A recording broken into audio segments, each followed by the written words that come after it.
اعوذ باللہ من الشیطان الرجیم بسم اللہ الرحمن الرحیم السلام علیکہ یا قد قتلت العبرت یا حضرت امام حسین علیہ السلام السلام علیکہ یا قد قتلت العبرت یا سید الشہداء کربلا السلام علیکہ یا قد قتلت العبرت اسیر شام اللہم صلی علی محمد و آل محمد۔ یہ حضرت امام حسین علیہ السلام عمل ہے۔ جو شخص حج و زیارات کے لیے طلبگار ہوں اور وہ حج یا سواری یا عمرہ کے لیے، تو وہ یہ عمل ضرور کریں۔ یہ سورج نکلنے کے بعد کا عمل ہے، صبح کے وقت کا عمل ہے، صبح کی نماز کے بعد کا۔ اس کی کوئی گنتی نہیں ہے، بے حساب پڑھیں، ہماری طرف سے اجازت ہے۔ باوضو ہونا، کپڑوں کا صاف ہونا یہ ضروری ہے۔ جناب حضرت محمد مصطفیٰ صلی اللہ علیہ وسلم کو خالق کائنات نے 1,01,24,000 پیغمبر کا سردار بنا کر اس دنیا میں بھیجا، اور انہوں نے ایک یونیورسٹی بنائی ہے۔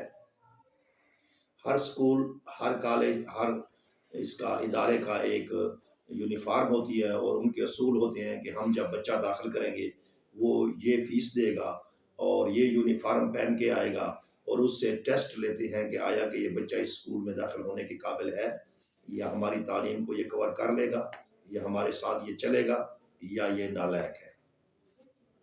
تو جناب حضرت محمد مصطفیٰ صلی اللہ علیہ وسلم اللہم صلی علی محمد وعلی محمد نبیوں کے سردار کی بھی یونیورسٹی ہے۔ تو اس یونیورسٹی میں سب سے پہلا یہ ہے کہ باوضو کپڑوں کا صاف ہونا۔ اس میں عبادت کی کوئی پابندی نہیں ہے کہ کوئی شخص حج کرے، زواری کرے، خمس دے، زکوٰۃ دے، صدقے دے، خیرات دے، یتیموں کو کھانا دے۔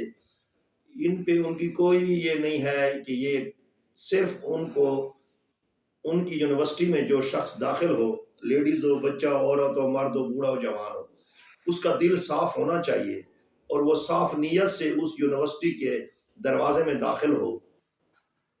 جیسے حر علیہ السلام اللہم صلی علی محمد وعلی محمد، جیسے امیر مختار اللہم صلی علی محمد وعلی محمد، جیسے جناب فضا اللہم صلی علی محمد وعلی محمد، جیسے اویس کرنی اللہم صلی علی محمد وعلی محمد، یہ اس یونیورسٹی کے اندر گئے، داخل ہوئے، اور انہوں نے یونیورسٹی ٹاپ کی ہے۔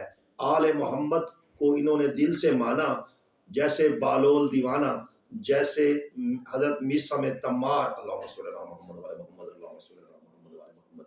جناب حضرت میثم تمار نے اس یونیورسٹی میں ایسے اسٹڈی کی ہے، ایسے مطالعہ کیا کہ جناب حضرت علی علیہ السلام اللہم صلی علی محمد وعلی محمد حضرت میثم تمار کو کہتے تھے کہ میں تیری کھجور بیچتا ہوں، تو جا نماز پڑھ کے آ۔ ایسا ہی ہونا چاہیے، ایسا ہی ہونا چاہیے جیسے حضرت میثم تمار۔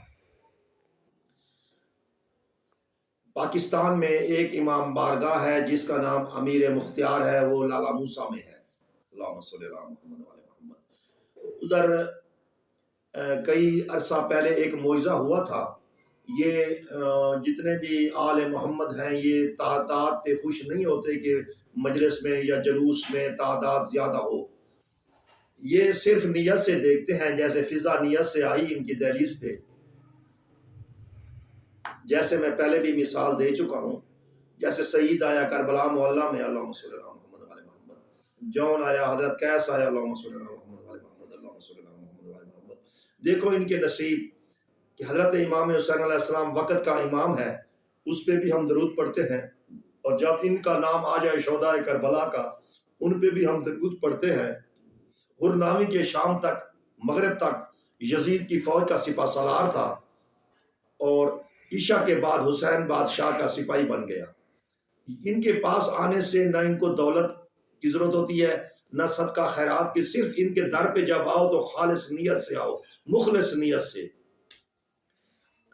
تو اس یونیورسٹی کا یہ ہے کہ ان کی آداب شریعت یہ ہے، ان یونیورسٹی کے قانون یہ ہیں کہ مرد مردوں کے لباس میں رہے، عورت عورتوں کے لباس میں رہے، اور صاف پاک اور پاکیزہ مجلس کا احترام کریں، اور جیسے ہی آل محمد نے کہا ہے، یا جیسے بی بی نے پہلی مجلس شام میں پڑھی ہے، مسافرہ شام نے، ویسے ہی ہونا چاہیے، کیونکہ انہوں نے اپنے اصول ہمیں بتائے ہیں، اور ہماری کوشش ہونی چاہیے کہ ہم ان کے نقش قدم پہ چلیں۔ تو حضرت امیر مختار کی میں امام بارگاہ کی بات کر رہا تھا، یہ لالہ موسیٰ میں ہے۔ آج سے کئی سال پہلے وہ پریشان ہو گئے تھے کہ ہماری مجلس میں لوگ نہیں آئے، تو چند لوگ تھے ان کی مجلس میں، لیکن وہاں پاکوں کی آمد ہو گئی تھی اور کمروں کے اندر سے رونے کی آواز آتی تھی۔ تو یہ حضرت امیر مختار کے امام بارگاہ کی میں پاکستان میں بات کر رہا ہوں، جو کہ لالہ موسیٰ میں ہے۔ میرے دوستو، یہ پاک ہر امام ہر اس میں آتے ہیں، مجالس میں آتے ہیں، لیکن پہلے موعظے ہوتے تھے، ایک درویش دیوار پہ بیٹھ کے کہتا تھا بسم اللہ الرحمن الرحیم پڑھ کے، وہ کہتا تھا مٹی کی دیوار کو کہ چل، تو وہ چل پڑتی تھی۔ مقصد میرا ہے کہ اس درویش کا دل صاف ہوتا تھا، وہ بسم اللہ کی اتنی شان اپنے ذہن میں رکھتا تھا کہ اللہ تعالیٰ کے قرآن پاک کا یہ پہلی یہ ہے، بسم اللہ ہے، اور میں اس کو پڑھوں اور انشاءاللہ یہ دیوار چل پڑے گی۔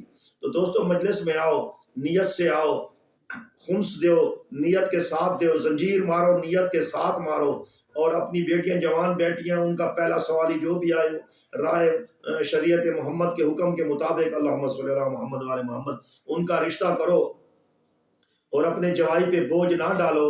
یہ جو لوگ ولیمے کرتے ہیں شادی حالوں میں، یہ شادی حالوں میں ولیمے نہ کریں۔ اس کی وجہ یہ ہے کہ جہاں وہ 8-10 لاکھ 20 لاکھ کا ولیمہ کرتے ہیں، وہاں وہ اپنے گھر میں خیرات کر لیں، خیرات کر کے 2-3 سیدزادیوں کی شادی اس ولیمے سے ہو سکتی ہے، اس خرچے سے ہو سکتی ہے۔ تو اتنی غربت ہے سادات میں، سادات نہ تو بھیک مانگ سکتی ہے، نہ سادات مزدوری کر سکتی ہے، نہ سادات کسی کے سامنے ہاتھ پھیلا سکتی ہے۔ براہ مہربانی کر کے حق کے زہرا ادا کرو، بی بی کا خمس ادا کرو، اپنی دولت کو صاف و پاک کرو، اپنے بچوں کو یہ مطلب اس یونیورسٹی کے اصول بتاؤ۔ تو بات میرے کرنے کی یہ ہے کہ آداب مجلس ہونے چاہیے۔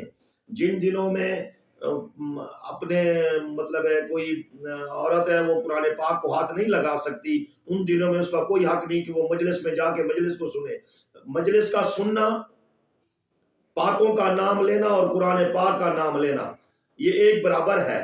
حضرت امام حسین علیہ السلام نے شہید گردن کٹوا کے نیزے پہ سر چڑھا کے قرآن پاک پڑھا، اس نے پوری امت کو، مسلمہ کو یہ سبق دیا کہ دیکھو جیسے میرا گردن کٹ گیا لیکن میں نے اللہ کی کلام کو نہیں چھوڑا۔ جو اصول قانون اس اللہ کی پاک کلام میں ہیں، جو قرآن مجید میں ہے، اس پہ عمل کرو۔ یہ نواسہ محمد ہمیں بتا کے گیا ہے، اللہم صلی اللہ محمد وعلی محمد، اور ان کے نقش قدم پہ چلو۔ بشیر حسین بلوچ، فیصل آباد، پاکستان۔